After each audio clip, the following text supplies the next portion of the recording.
Отчаявшаяся мать смотрела на свою дочь в гробу. В слезах она умоляла похоронить ее вместе с ней. Но когда она заметила что-то странное на теле дочери, страх охватил ее. Мать закричала. Никто и представить не мог, что скрывала та, кого все знали как солнечную и жизнерадостную девушку. Днем Элис, преуспевающий директор компании по геотехническому консалтингу в пригороде Оксфорда, была погружена в рутину совещаний.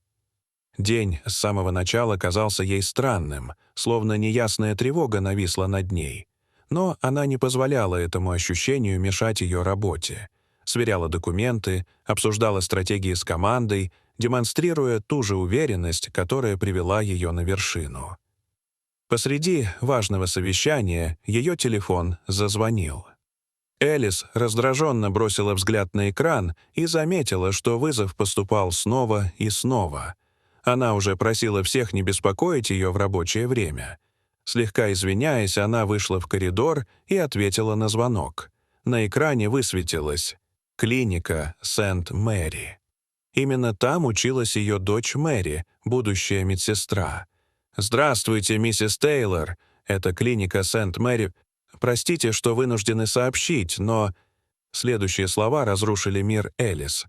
«Ваша дочь, она погибла».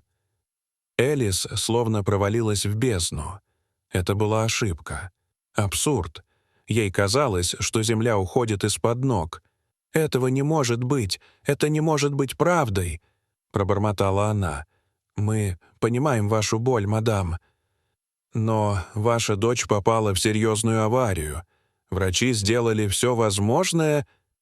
Элис закончила разговор в оцепенении и тут же побежала к кабинету своего мужа Джорджа. Они вместе вели бизнес. Он уже знал. Сидел с побледневшим лицом и опухшими от слез глазами. «Элис...» Голос его сорвался. «Наша Мэри... Она ушла». Элис с трудом осознавала происходящее. Совсем недавно она разговаривала с дочерью. Как это могло случиться? Она же была в порядке. Джордж обнял жену, стараясь быть опорой. Он сказал: «Мы должны поехать туда. Я уже позвонил водителю. Мы едем в клинику». Они покинули офис, оставив дела и привычный порядок, который вдруг утратил всякий смысл. В дороге они почти не говорили, лишь тихие рыдания наполняли салон. Мысли о дочери и ее короткой, но яркой жизни захлестнули их обоих. «У нее было столько планов», — прошептала Элис. Она хотела вернуться домой на каникулах, устроить пикник у озера. Через 3 часа, что казались вечностью, они прибыли в клинику. Солнце садилось, окрашивая город золотом. Казалось, само небо скорбело вместе с ними. Их встретил жених Мэри. Том, молодой студент-медик. Он был потрясен, его лицо было искажено от боли. Обнявшись, 3 людей, чьи сердца были разбиты одной трагедией, стояли в молчании. Она возвращалась домой из клиники. Сквозь слезы начал Том. На парковке ее попытался ограбить неизвестный. Мэри в панике завела машину, но, уходя от преследователя, не заметила другую машину. Машина перевернулась и скатилась во враг. Он остановился, всхлипывая, а затем продолжил. Врачи боролись за нее, но она умерла в реанимации. Она просто хотела домой. Элис и Джордж были раздавлены. Их дочь, 24-летняя Мэри, была яркой, доброй, решительной. Хотя ее семья была обеспечена, и она выбрала трудный путь — стать медсестрой, помогать другим. У нее было всего полгода до окончания учебы, и теперь все кончено. «Мы планировали пожениться, как только встанем на ноги», — тихо добавил Том. Ночью родители остались в съемном доме Мэри. Он был наполнен ее вещами, воспоминаниями и несбывшимися планами. Они пытались уснуть. Впереди были похороны. Но все напоминало им о ней. Наступило утро. Серое, холодное. Церемония прощания была наполнена цветами, фотографиями, слезами. Люди говорили добрые слова, но для родителей она оставалась их маленькой девочкой. Когда пришло время закрывать крышку гроба, Элис бросилась к телу дочери. Она рыдала, гладила лицо Мэри, не в силах отпустить. «Нет, я не оставлю тебя одну в этой темноте. Похороните нас вместе». Джордж обнял жену, но и сам едва держался. Но в тот момент случилось нечто неожиданное. Элис замерла. Ее рука легла на живот дочери, и она почувствовала движение. Едва ощутимый толчок. Она приложила ухо и услышала приглушенный звук. «Подождите!» — закричала Элис. «Подождите! Она была беременна! Я чувствую что-то!» Все замерли. Даже Том был потрясен. Он не знал об этом. «Этого не может быть!» — пробормотал он. Но мать настаивала. Срочно, благодаря связям и деньгам, тело Мэри перевезли в частную клинику. Там врачи сделали УЗИ.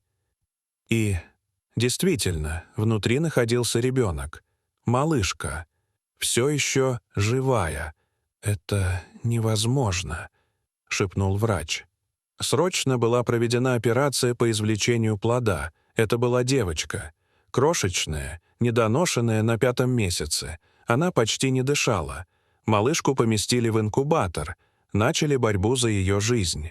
Родители Мэри, Том, врачи — все были в шоке, но не теряли надежды. Девочку назвали Миранда, что значит «чудо». Каждый день в больнице был сражением. Врачи не обещали ничего, но девочка цеплялась за жизнь. Элис каждый день шептала ей: «Ты — все, что у нас осталось от Мэри. Борись, моя маленькая». Том сидел у инкубатора и рассказывал Миранде о ее маме. «Твоя мама была героем. Она мечтала о тебе, даже не зная, что ты уже с ней». Прошли месяцы. Трудные, полные тревог и молитв. Но маленькая Миранда победила. Она окрепла. И однажды врачи сказали: «Сегодня мы ее выписываем». Семья не могла сдержать слез. Они забрали девочку домой, туда, где когда-то жила Мэри. «Добро пожаловать домой, принцесса», — прошептал Том, прижимая дочь к груди. Элис и Джордж решили пригласить Тома жить с ними.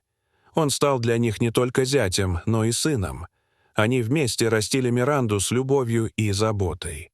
Дом, который раньше был наполнен болью, наполнился смехом. Девочка росла здоровой, красивой, радостной. В ее глазах было отражение Мэри. С каждым днем Миранда становилась все больше напоминанием того, что даже из глубокой тьмы может родиться свет. Они рассказывали ей о ее матери, говорили, какая она была сильная, добрая и любящая. Жизнь научила их горько и беспощадно, но Миранда стала их сердцем, символом того, что любовь сильнее смерти, и даже самая страшная утрата может стать началом чего-то чудесного. Дорогие зрители, что вы думаете об этой истории? Расскажите, пожалуйста, в комментариях. А если вам понравилось это видео, то ставьте лайк и подписывайтесь на наш канал. До свидания.